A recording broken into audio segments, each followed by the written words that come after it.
जब से West Virginia के डैनियल टेलर ने एक मैगजीन में किसी बड़े और अनजान जानवर के पैरों के निशान देखे, तब से ही वो उसकी तलाश में जुट गया। उसकी इस खोज ने एक नेशनल पार्क तक क्रिएट कर दिया। लेकिन आखिर क्यों? एक ऐसे एरा में जहाँ पर नेचर के बारे में शायद कोई नहीं सोचता, डैनियल ने अपनी पूरी जिंदगी इसी को समझने और इसी को बचाने में बिता दी।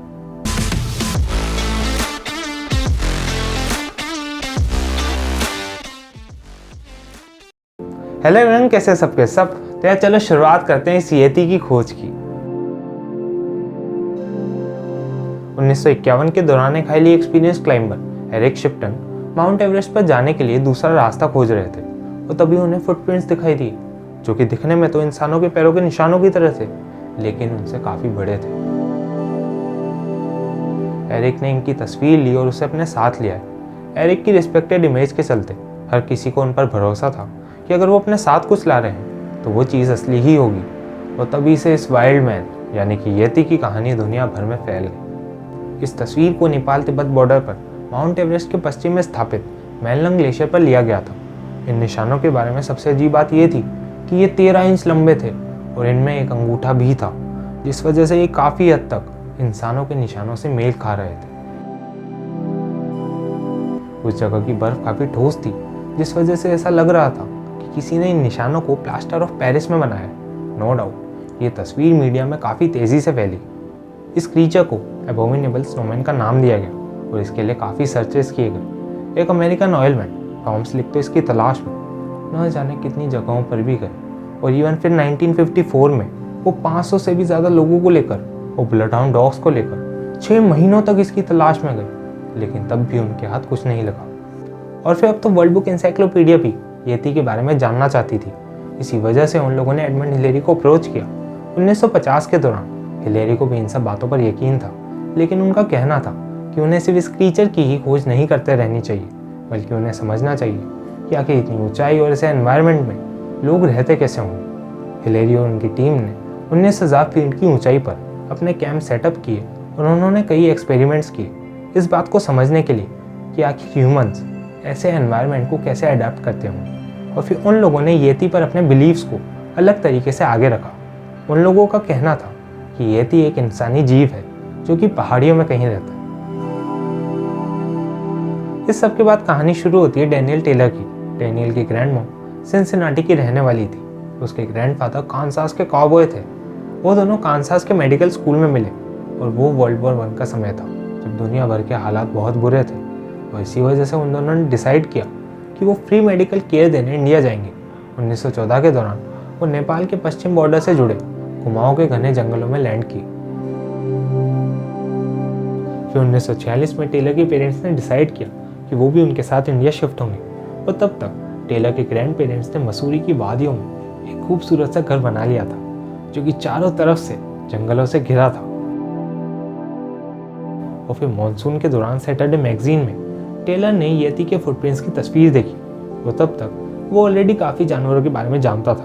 और इसी वजह से जब ब्रिटिश म्यूजियम के क्यूरेटर ने कहा कि उसे लगता है कि वो लंगूर के पैरों के निशान हैं, तो टेलर चिल्लाकर बोला कि उसे पता है लंगूर कैसा दिखता है और ये उसके निशान नहीं हो सकते, ये पक्का से किसी और बड़े जानवर के निशान हैं। इसके बाद वो अपने दादा के पास गया और उन्होंने उसे बताया कि वो निशान येती के हैं, जो कि एक जंगली इंसान है। और तभी टेलर के अंदर येती को खोजने की आग चली। अगले 20 सालों तक टेलर हिमालय और उसके आसपास के एरियाज में येती की तलाश करता रहा। वो जहाँ भी जाता लोगों से सबसे पहले यही सवाल पूछा करता कि आखिर वो येती के बारे में क्या जानते हैं। पर फिर जब वो नेपाल पहुंचा तो वहाँ की चढ़ाइयों पर उसे काफ़ी बड़े बड़े पैरों के निशान दिखाई दिए। पहले उसे लगा कि शायद उसने येती को खोज लिया है, लेकिन फिर बाद में ये बात पता चली कि भालू और उसके जैसे कई और जानवर ऐसे ही ऊंचाइयों पर अपना खाना छुपाया करते हैं। तो बेसिकली जब वो वहाँ पहुँचने की कोशिश करते हैं तो ढलान के कारण उनके पैर पीछे खिसकते हैं, जिस वजह से इतने बड़े बड़े फुटप्रिंट्स फॉर्म होते हैं। और इन फुटप्रिंट्स की लेंथ स्लोप की स्टीपनेस के साथ ही बढ़ती जाती है। और तो और भालू का बैक साइड उसके आगे के हिस्से से काफ़ी भारी होता है, जिस वजह से इतनी ठोस बर्फ में सिर्फ उसके पीछे के पैरों के निशान ही फॉर्म हो पाते हैं। जब टेलर को यहाँ भी कामयाबी नहीं मिली तो नेपाल के राजा ने उसे सजेशन दिया कि उसे बरून वैली जाना चाहिए, क्योंकि वो एक जंगली इलाका है जिसके अंदर काफ़ी कम लोग जाया करते हैं, तो येती के मिलने की संभावना वहीं सबसे ज़्यादा है। राजा की बात को मानते हुए टेलर बरून वैली गया, जो कि हिमालय के पास ही एक जंगली इलाका था। जहाँ बारिश बहुत कम होती थी और लोग सिर्फ इसके आउटस्कर्ट्स में ही रहा करते थे। बरून वैली में अपनी खोज की शुरुआत करने के कुछ देर बाद ही टेलर को किसी अनजान जानवर के पैरों के निशान दिखाई दिए।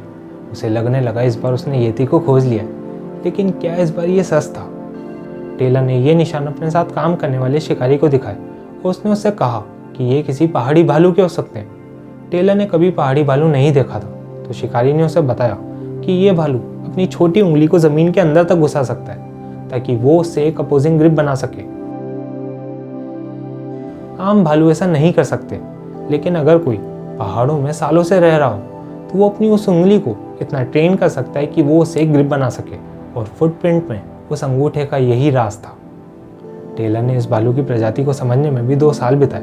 अपनी इस येती की खोज में टेलर को काफ़ी कुछ सीखने को मिला और शायद उसे दुनिया की one of the most wildest place के बारे में भी पता चला। लेकिन ये जगह प्रोटेक्टेड नहीं थी। चाइनीज़ लोग बैरून वैली के पेड़ों को काटते जा रहे थे और वहीं विलेजर्स भी इसकी ज़मीन को हथियाना चाहते थे। इस जगह के संरक्षण के लिए टेलर ने अपने परिवार की विरासत का सहारा लिया और इसे एक वाइल्ड पार्क में कन्वर्ट कर दिया। और फिर टेलर ने अपनी पूरी कहानी को अपनी किताब में भी लिखा, जिसका नाम उसने रखा yeti the ecology of a mystery.